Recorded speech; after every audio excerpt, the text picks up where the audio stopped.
মৰমৰ ছাত্ৰ ছাত্ৰীসকল, আজি আমি লৈ আহিছোঁ ক্লাছ 6 বিজ্ঞানৰ চতুৰ্থটো চেপ্টাৰ চুম্বকৰ সৈতে খেলোৱা হাঁহ।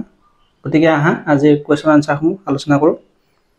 আজিৰ প্ৰথম কুৱেশ্যনটো হৈছে 1 নম্বৰ, খালী ঠাই পূৰ কৰা। এ, চুম্বকে আকৰ্ষণ কৰা পদাৰ্থবোৰক ডেছ পদাৰ্থ বোলে। উত্তৰ, চুম্বকে আকৰ্ষণ কৰা পদাৰ্থবোৰক চুম্বকীয় পদাৰ্থ বোলে। বি, বিভিন্ন কামৰ বাবে কৃত্ৰিমভাৱে তৈয়াৰ কৰা চুম্বকক ডেছ চুম্বক বুলি কোৱা হয়। উত্তৰ, বিভিন্ন কামৰ বাবে কৃত্ৰিমভাৱে তৈয়াৰ কৰা চুম্বকক কৃত্ৰিম চুম্বক বুলি কোৱা হয়। চি, ৰবৰ ডেছ পদাৰ্থ নহয়। উত্তৰ, ৰবৰ চুম্বকীয় পদাৰ্থ নহয়। 4 নম্বৰ অৰ্থাৎ ডি, এডাল দণ্ড চুম্বকক দুটুকুৰা কৰিলে আমি একেধৰণৰ ডেছ দণ্ড চুম্বক পাম। উত্তৰ, এডাল দণ্ড চুম্বকক দুটুকুৰা কৰিলে আমি একেধৰণৰ দুটুকুৰা দণ্ড চুম্বক পাম। ই নম্বৰটো হৈছে দুডাল চুম্বকৰ একে মেৰুৱে ডেছ কৰে। উত্তৰটো হ'ব দুডাল চুম্বকৰ একে মেৰুৱে বিকৰ্ষণ কৰে। নেক্সট কুৱেশ্যনটো হ'ব চুম্বকৰ সদায় ডেছটা মেৰু থাকে। উত্তৰ, চুম্বকৰ সদায় দুটা মেৰু থাকে।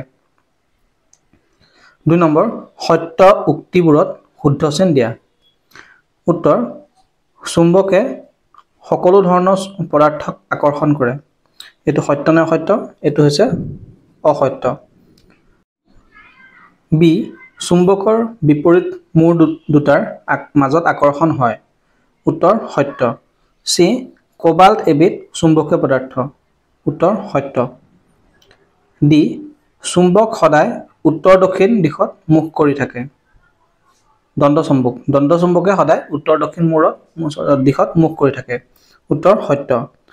ই গৰম কৰিলে চুম্বকত্ব গুণ হেৰায়। সত্য। 3 নম্বৰ, ক স্তম্ভৰ লগত খ স্তম্ভ মিলোৱা। তোমালোকক স্তম্ভটো দিয়া আছে, চাই ল'বা। এতিয়া মই মিলাই দিছোঁ, উত্তৰটো চোৱা। কম্পাছ যন্ত্ৰৰ শলা, ইয়াৰ উত্তৰটো হ'ব ডি নম্বৰ থকাটো, স্থিৰ অৱস্থাত উত্তৰ দক্ষিণ দিশত অৱস্থান কৰে। 2 নম্বৰ, লোৰ গজাল। এইটো চোৱা, লোৰ গজালটো ভুল হৈ আছে। লোৰ গজাল হ'ব চুম্বকৰ দ্বাৰা আকৰ্ষণ হয়। এইটো মই ঠিক কৰি দিম বাৰু। মেগনেটাইট এইটো হ'ব প্ৰথম আৱিষ্কাৰ হোৱা চুম্বক। 4 নম্বৰ, স্থায়ী চুম্বকত্ব গুণ দীৰ্ঘ সময়ৰ বাবে থাকে। গতিকে ইয়াত লোৰ গজালটো চিটো হ'ব আৰু 3 নম্বৰটো এইটো হ'ব। মই কাৰ্চনটি ঠিক কৰি দিম। 4 নম্বৰ, স্তম্ভ 1ত চুম্বকৰ এটা মূৰৰ অৱস্থিতি দেখুওৱা হৈছে। স্তম্ভটোত প্ৰত্যেক ক্ষেত্ৰত কেনেধৰণৰ ক্ৰিয়া হয় দেখুওৱা হৈছে। এতিয়া খালী ঠাই পূৰণ কৰা। স্তম্ভ 1 আৰু স্তম্ভ 2 তোমালোকক দিয়া আছে। গতিকে ইয়াৰ খালী ঠাই পূৰ কৰিলে আমাৰ হ'ব উত্তৰে কি কৰে? উত্তৰে বিকৰ্ষণ কৰে। উত্তৰ আৰু দক্ষিণ মেৰু থাকিলে আকৰ্ষণ হ'ব, দক্ষিণ আৰু উত্তৰ মেৰু থাকিলে আকৰ্ষণ হ'ব, আৰু দক্ষিণ মেৰু থাকিলে বিকৰ্ষণ হ'ব। আমি এইটো কেনেকৈ কৰিলোঁ, এইটো তোমালোকে এটা পইণ্ট মনত ৰাখিব লাগিব যে চুম্বকৰ সদায় বিপৰীত মেৰুৱে বিকৰ্ষণ কৰে আৰু চুম্বকৰ সদায় বিপৰীত মেৰুৱে আকৰ্ষণ কৰে আৰু একে মূৰে সদায় বিকৰ্ষণ কৰে। নেক্সট কুৱেশ্যনটো হৈছে 5 নম্বৰ, শুদ্ধ উত্তৰটো সম্পূৰ্ণকৈ পূৰ্ণ কৰা। 1 নম্বৰ, তলৰ কোনবিধ চুম্বকীয় পদাৰ্থ?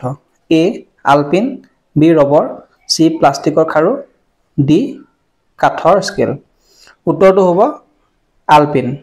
নেক্সটটো হ'ব তলৰ কোনবিধ অচুম্বকীয় পদাৰ্থ? এ, লোৰ গজাল, B, rubber band, C, safety pin, D, আলপিন। অচুম্বকীয় পদাৰ্থ কোনটো? সেইটো হ'ব ৰাবাৰ বেণ্ড। 3 নম্বৰ, চুম্বকৰ কেইটা মেৰু থাকে? এ, 2টা, বি, 1টা, চি, 3টা আৰু ডি, 4টা। উত্তৰটো হ'ব এ, 2টা। নেক্সট কুৱেশ্যনটো হ'ব দণ্ড চুম্বক এডাল লোৰ গুৰিৰ ওচৰলৈ নিলে চুম্বকডালৰ কোনটো অংশত লোৰ গুৰি আটাইতকৈ কমকৈ লাগি ধৰিব? উত্তৰ, দণ্ড চুম্বক এডাল লোৰ গুৰিৰ ওচৰলৈ নিলে চুম্বকডালৰ মাজ অংশত লোৰ গুৰি আটাইতকৈ কমকৈ লাগি ধৰিব। নেক্সট কুৱেশ্যনটো হৈছে এডাল দণ্ডচুম্বকৰ মেৰু দুটা চিহ্নিত হোৱা নাই ইয়াৰ উত্তৰ মেৰু কোনটো কিদৰে উলিয়াবা উত্তৰ দণ্ডচুম্বকডালৰ সোঁমাজত এডাল সূতাৰে বান্ধি মুক্তভাৱে ওলমিবলৈ দিয়া হ'ল এতিয়া চুম্বকডাল স্থিৰ অৱস্থাত অহাৰ পিছত চুম্বকডাল উত্তৰত দক্ষিণকৈ মূৰ কৰি থাকিব যিটো মূৰ উত্তৰৰ দিশলৈ মূৰ কৰি থাকিব সেইটো মূৰ উত্তৰ মেৰু আনহাতে যিটো মূৰ দক্ষিণ দিশলৈ মূৰ কৰি থাকিব সেইটো মূৰ হ'ব দক্ষিণ মেৰু নেক্সট কুৱেশ্যন একক মেৰুযুক্ত চুম্বক পাব পাৰোঁনে উত্তৰ একক মেৰুযুক্ত চুম্বক পাব নোৱাৰোঁ সদায় চুম্বকৰ দুটা মেৰু থাকিব 9 নম্বৰ চুম্বকৰ যিকোনো দুটা ধৰ্ম লেখা উত্তৰ চুম্বকৰ যিকোনো দুটা ধৰ্ম হ'ল 1 নম্বৰ প্ৰত্যেক চুম্বকৰ দুটা মেৰু থাকে উত্তৰ মেৰু আৰু দক্ষিণ মেৰু দুডাল চুম্বকৰ বিপৰীত মেৰুৱে আকৰ্ষণ আৰু একেজাতীয় মেৰুৱে বিকৰ্ষণ কৰে নেক্সট কুৱেশ্যনটো হৈছে লোৰ গজাল এটা কিদৰে চুম্বকত পৰিণত কৰিবা উত্তৰ লোৰ গজাল এডাল চুম্বকেৰে 30-40 বাৰ মান ঘঁহাই থাকিলে লোৰ গজালটো চুম্বকলৈ পৰিৱৰ্তিত হ'ব এই কাৰ্য কৰোঁতে আমি মন দিব লাগিব যাতে চুম্বকৰ মেৰু আৰু ঘঁহাই নিয়া দিশ কেতিয়াও সলনি নহয় লোৰ গজালটো চুম্বকলৈ পৰিৱৰ্তিত হৈছে নে নাই চাবৰ বাবে এখন ব্লেড লোৰ গজালটোৰ ওচৰত লগাই চাম যদি চুম্বকলৈ পৰিণত হোৱা নাই এই প্ৰক্ৰিয়াটো কিছু সময় চলাই যাম নেক্সট কুৱেশ্যনটো হৈছে মুক্তভাৱে ওলমাই থলে দণ্ডচুম্বক এডালে কিয় উত্তৰ দক্ষিণাকৈ থাকে উত্তৰ আমাৰ পৃথিৱীখন এডাল প্ৰকাণ্ড দণ্ডচুম্বকৰ দৰে ইয়াক ভূচুম্বক বোলে উত্তৰ দিশে চুম্বকৰ দক্ষিণ মেৰু উত্তৰ দিশে ভূচুম্বকৰ দক্ষিণ মেৰু আৰু দক্ষিণ দিশে ভূচুম্বকৰ উত্তৰ মেৰু থাকে সেয়েহে মুক্তভাৱে ওলমাই থলে দণ্ডচুম্বক এডালে সদায় উত্তৰ দক্ষিণাকৈ থাকে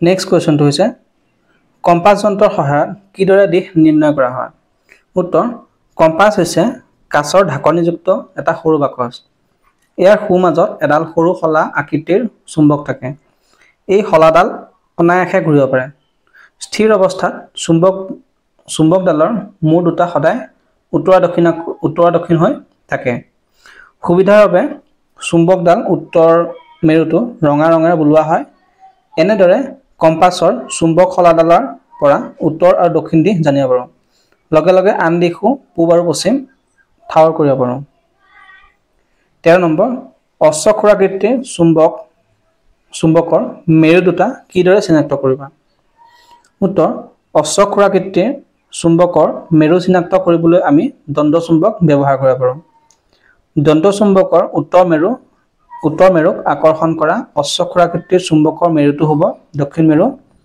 আৰু আনহাতে দক্ষিণ মেৰুক আকৰ্ষণ কৰা অশ্বক্ষুৰাকৃতিৰ চুম্বকৰ মেৰুটো হ'ব উত্তৰ মেৰু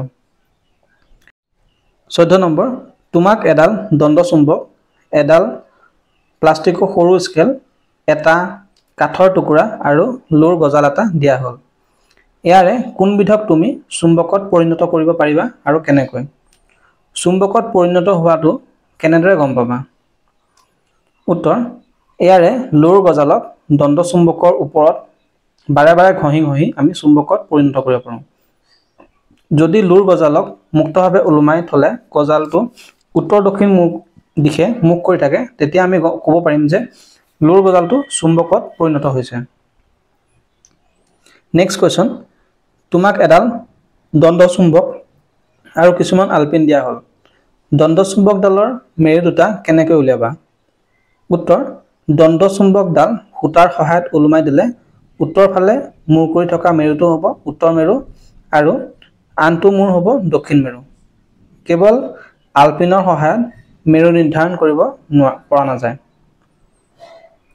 নেক্সট কুৱেশ্যন তোমাক এডাল দণ্ডচুম্বক আৰু এটা কম্পাছ যন্ত্ৰ দিয়া হ'ল চুম্বকডালৰ মেৰু চিহ্নিত কৰা হোৱা নাই কম্পাছ যন্ত্ৰটোৰ সহায়ত কিদৰে চুম্বকডালৰ মেৰু দুটা চিহ্নিত কৰিবা উত্তৰ দুডাল চুম্বকৰ বিপৰীত মেৰুৱে আকৰ্ষণ কৰে আৰু একেজাতীয় মেৰুৱে বিকৰ্ষণ কৰে গতিকে দণ্ডচুম্বকডালৰ যিটো মেৰু ওচৰত নিলে কম্পাছ যন্ত্ৰৰ কাটাডালে দক্ষিণ দিশ দেখুৱাই সেই মেৰুটো হ'ব দণ্ড চুম্বকডালৰ উত্তৰ মেৰু আৰু আনটো মেৰু হ'ব দক্ষিণ মেৰু।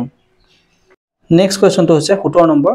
ষ্টিলৰ বেজী এটা মজিয়াত পৰি গ'ল, তুমি হাতেৰে উঠাব পৰা নাই, বেজীটো কি উপায়েৰে উঠাব পাৰিবা?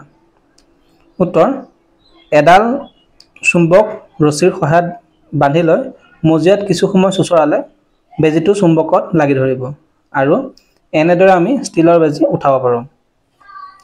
18 নম্বৰ। ধৰা হ'ল তুমি এখন নতুন ঠাইলৈ ফুৰিব গ'লা, তোমাৰ লগত এটা কম্পাছ যন্ত্ৰ আছে, তুমি কিদৰে ঠাইখনৰ দিশবোৰ নিৰ্ণয় কৰিবা? উত্তৰ, কম্পাছ কাটাডাল চালে আমি যিটো মূৰত এন লিখা থাকে সেইটো দিশ হ'ব উত্তৰ দিশ আৰু বিপৰীত দিশটো হ'ব দক্ষিণ দিশ। এনেদৰে আমি এখন নতুন ঠাইলৈ ফুৰিবলৈ গ'লে আমি দিশ নিৰ্ণয় কৰিব পাৰোঁ। গতিকে ছাত্ৰ ছাত্ৰীসকল, আজিৰ ভিডিঅ'ত ইমানেই। তোমালোকে যদি ভিডিঅ'টো ভাল পালা তেনেহ'লে লাইক কৰিবা, চেনেলটো ছাবস্ক্ৰাইব কৰিবা আৰু লগৰ বন্ধু বান্ধৱীসকলক শ্বেয়াৰ কৰিবা। লগতে তোমালোকে কোন ডিষ্ট্ৰিক্টৰ পৰা চাই আছা মোক কমেণ্টত জনাবা, ময়ো গম পাম যে তোমালোক ক'ৰ পৰা চাই আছা। গতিকে আজিলৈ ইমানেই, ধন্যবাদ।